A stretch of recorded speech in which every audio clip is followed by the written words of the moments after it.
So think about this for a second. What if the reason you feel, chronically stressed or completely burnt out and just physically exhausted right now has absolutely nothing to do with your job? Or your schedule. Right. Or even how much coffee you drink? Yeah. What if the actual root cause is that the internal gravity of your body is, well, flowing backward? I mean, it is a pretty radical way to look at human health. But the sources we are exploring today actually argue that our natural biological default is essentially a state of progressive decay. Unless we consciously intervene. Exactly. Unless we intervene. Yeah, which is fascinating. So, welcome to this deep dive into the source material. For you, the listener, who already understands the basic concept of yin and yang, the classic idea of balance, light and dark, push and pull well, we are going way beyond the basics today. We really are. We're pulling from an incredible stack of philosophical and medical texts. This includes principles from the ancient I Ching, teachings from Daesun Jinriho, and a, frankly, legendary traditional Korean medical text called the Donggi Bogum. And what these sources argue is that yin and yang isn't just some abstract, philosophical poetry. It is a literal mechanical blueprint. It is the operating system of reality. Exactly. The texts present it as this advanced framework that scales from the outer edges of the cosmos directly down to the organs in your abdomen. Which is wild. Yeah. And because mapping every single opposing force in the universe would be totally impossible, the sources categorize everything into three ultimate architectural pairs, the fundamental layers of reality, basically. Okay, let's unpack this. Because if we are looking at an advanced operational blueprint, what is the foundational layer? Where does the universe actually begin building itself? Well, it begins with the most massive spatial pairing of all, heaven and earth. This is literally the physical foundation of the universe. Okay, heaven and earth. Yeah. And the underlying mechanism that governs heaven and earth is a concept that translates to the rule of pairing, or, opposition. Right, that it. Exactly. It is a strictly structural law dictating that absolutely everything in the physical realm has to exist in pairs to even have reality. Mm. You cannot manifest up without down. You cannot have front without back. A structural necessity. It reminds me of, a magnet. You can't just have a North Pole. Right. Because if you cut the magnet in half, you don't get a north piece and a south piece. You just get two smaller magnets, each with their own north and south. That physical inevitability is actually the perfect way to look at it. Without a partner to define it against, a physical thing simply cannot anchor into existence. So what is the actual point of heaven and earth then? The unique, overarching purpose of the heaven and earth pairing is creation. In this framework, heaven represents the active, initiating energy, and earth represents the receptive, materializing energy. Got it. So when those two integrate, they generate raw material. Things that previously did not exist are brought into the physical world. Hmm. It is the absolute baseline of material generation. So if we look at the universe like a massive piece of hardware, heaven and earth form the motherboard, right? The wiring, the physical chassis. It is the spatial dimension where everything is going to happen. Yeah, exactly. But a motherboard, no matter how perfectly engineered, doesn't actually compute anything on its own. I mean, if you just leave it sitting on a desk, it's totally inert. If we connect this to the bigger picture, that inert state is exactly what the philosophical texts point out. They do. Yeah, they explicitly state that even the most beautiful, perfectly paired heaven and earth are nothing but an empty shell, like a highly complex but completely hollow structure. Oh, wow. The universe would just freeze in a state of unfulfilled potential if we didn't introduce the second major element. Which naturally begs the question, right? If heaven and earth just create the raw materials, what actually forces a seed to sprout? Yeah. What flips the switch on the hardware? Right. And I guess that brings us to the second of the big three pairs, Yeah. the sun and the moon. And this is where the framework really shifts paradigms. Because we aren't talking about the literal physical rocks floating in space here. Wait, really? Not the actual sun and moon? No, not exactly. In this philosophical architecture, the sun and moon actually represent the dimension of time. Oh, okay. So while heaven and earth provide the static spatial dimension, the sun and moon operate on a totally different mechanical law. Exactly. They follow the rule of flow Yeah. or continuous circulation. Think about the stark difference in mechanics here. Right, because space is static. Yeah, magnets' poles are locked in a static relationship. But the sun rises, creating the day. The moon rises, bringing the night. Day becomes night, night becomes day, constantly spinning. It is dynamic motion. Yes, exactly. So if the first pair is space and structure, the second pair is motion and rhythm. But the texts take it a step further, right? They describe this flow of time not just as a ticking clock, but as an active, nurturing energy. Yeah, the specific energy of spring, the heat of summer, the contraction of autumn. Because of that circulation, the unique purpose of the sun and moon pairing is growth. Okay, growth. Time is essentially the evolutionary software that runs on the physical hardware of heaven and earth. Let's go back to that seed on the ground you mentioned. Right, the hardware seed. Heaven and earth created the seed, but that creation is just potential. Without the energetic cycles of spring rains and summer heat driven by time, that seed would literally just sit in the dirt forever. I mean, I have to push back on that framing, though. Calling time a nurturing energy feels deeply counterintuitive to the human experience. How so? Well, we usually fear time. I mean, time means our cells are degrading, our bodies are breaking down, and we are inevitably heading toward our own expiration date. That is true. So framing time as a nurturing necessity rather than a destructive force we are actively fighting against is kind of a tough pill to swallow. The human resistance to time is completely understandable. But the philosophy asks us to zoom out to the macro perspective of the universe's ultimate goal here. Which is what? The universe isn't just trying to keep things preserved in a museum. It is actively trying to pull all of creation toward a state of completion, toward an autumn harvest, as they call it. Okay, so the aging process is just part of that. Yes, the friction, the aging, and the physical breakdown we experience are just the byproducts of that essential maturation process. Without the relentless push of time, the universe remains completely stagnant. Okay, so we have the physical stage, built by heaven and earth. We have the engine of time, powered by the sun and moon. Raw materials are popping into existence and being aggressively grown to maturity. Right. But that creates a massive logistical problem. Once the universe is generating all this complex life, I mean, who manages the completed system? That leads directly to the third and arguably most complex of the foundational pairs, human and God, the administrative dimension. The ultimate managers. Exactly. The text suggests that a fully matured universe actually requires a highly specific union for its administration. It requires humans and divine spirits working together in perfect, interlocking harmony. And it is important to note that these texts frame spirits, or gods, not as abstract, distant observers, but as highly capable, active participants in the natural order of reality. Yeah, they have a job to do. What really struck me in the sources is how the dynamics between humans and gods shift depending on the angle you view them from. It is incredibly nuanced. It really is. If you just look at basic visibility, humans possess physical bodies. We are visible, tangible beings moving things around in the material world. So in that physical regard, humans represent the active, visible yang force. Meanwhile, gods or spirits lack that physical form.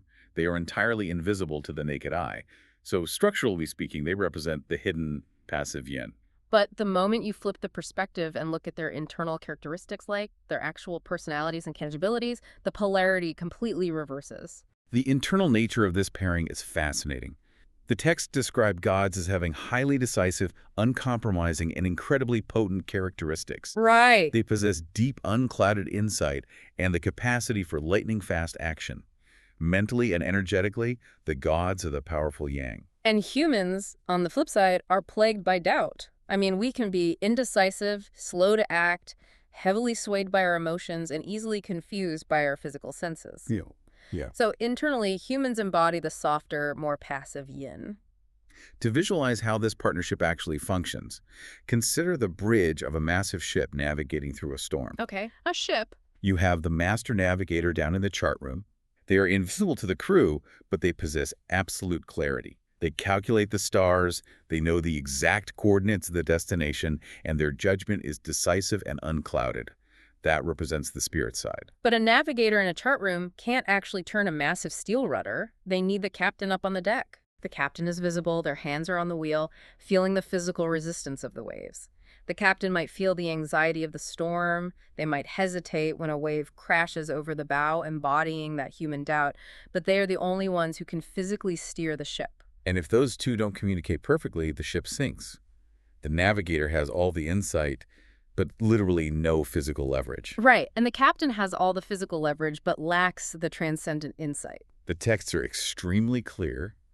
that when humans and gods achieve complete communication, when their yin and yang aspects perfectly interlock, they create a highly realized, enlightened being capable of managing the universe's creations. So the gods lead from the front with vision, and humans push from behind with physical action. Precisely. Well, here's where it gets really interesting for you, the listener, because mapping out heaven, earth, time, and divine partnerships is incredible cosmic theory. But how does this actualize in your daily life? Right, how do you use it? Exactly. The sources don't just leave this architecture floating in the sky. They pull these massive universal rules directly down into human biology. And to see this applied practically, we turn to the Dongyibogam, that legendary Korean medical text compiled in the early 17th century. Yeah, this text bridges the gap between cosmic philosophy and human physiology. It really does. And looking through the source material on the Dongyibogam, there is an anatomical drawing mentioned that seems completely at odds with how we normally map the human body. Yes, the Sin-Young Jangbudo chart. What makes this drawing so unique compared to the anatomy posters we see in modern doctors' offices today? Well, modern Western anatomy charts are almost universally drawn from a frontal perspective. The body is laid open, symmetrical, and most importantly, the imagery is derived from deceased, dissected cadavers. Right, it's very static. It is a static map of biological hardware. But the Sin-Young Jangbudo chart is drawn from a side profile. And crucially, the person depicted is clearly alive and in motion. Right, the details really emphasize an active state. The belly is depicted as expanding, actively engaged in a deep breath. The eyes are open and focused. The nostrils are flared. So it's a living, breathing person. Yes. And the side profile wasn't chosen by accident either.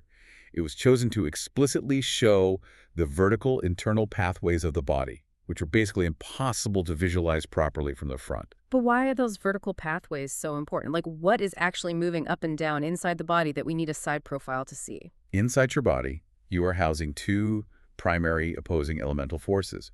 You have fire, which represents your yang energy, centered in your heart. Okay. And you have water, which represents your yin energy, centered in your kidneys. Okay, fire in the heart, water in the kidneys. But we know from basic physics how those elements behave. I mean, fire naturally wants to rise, water naturally wants to sink. Making contact. So if you just leave your body to its own natural default biological devices, what happens? The fire from your heart shoots straight up into your head. The water from your kidneys drops straight down into your belly and lower extremities. And according to the texts, that natural state is a literal biological disaster. It creates a state of deep dysfunction. The elements are separating. They're moving away from each other instead of integrating. Wow. The texts describe a person in this default, unmanaged state as a walking hospital. Which completely maps to how we experience modern stress. I mean, a boiling hot head manifests as chronic anxiety, racing thoughts, headaches, your brain literally feeling fried. Yes, absolutely. And a freezing cold belly ruins your digestion, saps your physical vitality, and leaves you feeling utterly drained. Just letting nature take its course leads to illness because the physical hardware is out of alignment with the energetic flow. That we have to fix it. Right. So the ultimate practical application of this entire yin-yang philosophy in your daily life is a biological mechanism called Suzumwagan. Which translates to water up, fire down. Exactly. Yeah. To be healthy, to achieve harmony, you cannot be passive. You have to consciously intervene against biological gravity. So you have to force it. You have to force the yin water from the kidneys up the back of your body through the spinal energy meridian. And simultaneously, you have to pull the yang fire from your heart down the front of your body, storing it safely in the lower belly. It's like owning a massive skyscraper. Naturally, all the water wants to flood the basement, right? And all the heat wants to rise and roast the penthouse. That is a great way to think about it. If you just leave the building alone, it becomes completely unlivable.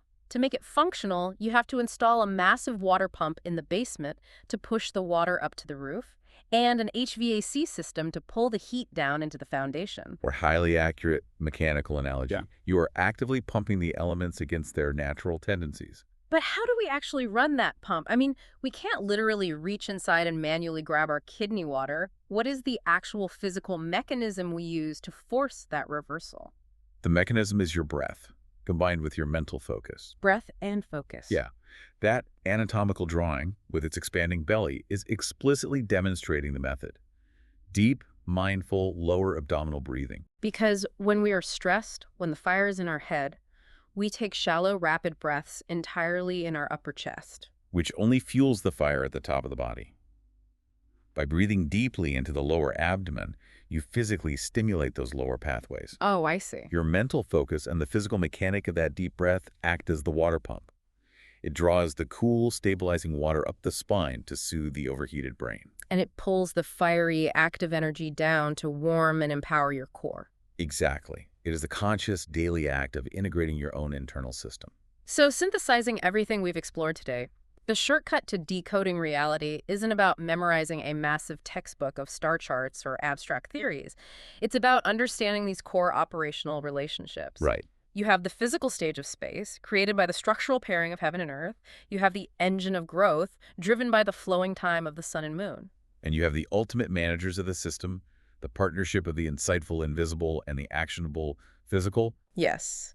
And finally, you have the daily practical mandate to reverse your own internal elements for health, pushing the water up and pulling the fire down. And as we reflect on this immense system, there's a fascinating thought presented in the sources, actually quoting an old German proverb. Oh, yeah. I remember this. It says, God gave humans teeth, but did not give them bread. Meaning we aren't just pets meant to be hand-fed. The raw materials are there, the capacity is there, but we actually have to do the work to chew. Consider the implications of that proverb applied to the human body. Okay. If the universe truly wanted us to be healthy, perfectly harmonious beings from the moment we were born, why did it put our inner fire and our inner water in the wrong places? That is a wild thought. Why construct a biological system that naturally separates into illness unless we actively intervene? That opens up a totally new way to look at this. I mean, if we have to manually reverse our internal physical flow just to stay healthy, what does that mean for our psychological or societal health? Right. Are we letting our mental fire rise unchecked into our daily interactions? It raises a profound question about human nature itself. Perhaps society naturally separates into sickness, polarization, and hot-headed conflict unless we consciously pump empathy, reason, and cooling logic against the natural gravity of our reactive instincts. So the friction of trying to achieve harmony, like the daily effort of forcing the fire down and pulling the water up, isn't a flaw in the design. No, it's not a flaw. The struggle is the actual work the universe designed for us. Exactly. That is an incredible thought to carry with you. Well, thank you for joining this deep dive. And as you step back out onto the physical stage of heaven and earth and move through the time provided by the sun and moon, do yourself a favor. Take a deep abdominal breath, pull that fire down, and pump that water up.